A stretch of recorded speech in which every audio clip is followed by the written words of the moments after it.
Mga ka-sounds, ito ngayon yung Castle na K2000D. So ngayon susubukan natin kung ano yung tunog po nito dito sa dalawang passive speaker na ito. Connected na yung mga speaker, bali switch on lang natin yung amplifier. So set po natin siya sa Bluetooth dahil yung gagamitin ko dito na player is cellphone. Iko-connect ko yung cellphone po dito sa kanyang Bluetooth.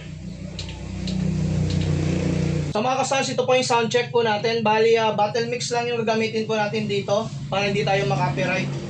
So bali yung cellphone connected na yan dito sa Bluetooth ng amplifier.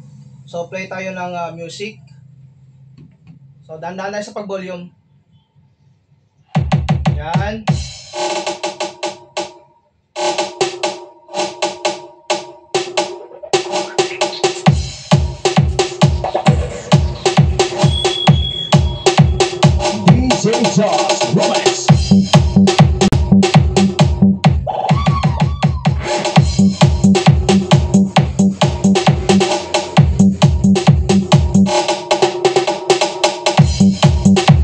Malakas yung amplifier po natin. Huwag nyo lang gayahin yung ginawa ko dito na nakapatong po siya sa speaker dahil kumakalampag yung amplifier. So ito po yung sanhi. Magkakalus yung mga electronic parts ng mga amplifier. So ulit tayo.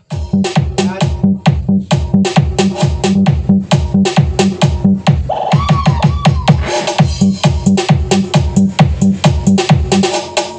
Malakas yung amplifier po natin. Makikita po niyo naka 9 o'clock pa lang ako pero maganda na yung tunog na pinoprovide ng amplifier na ito.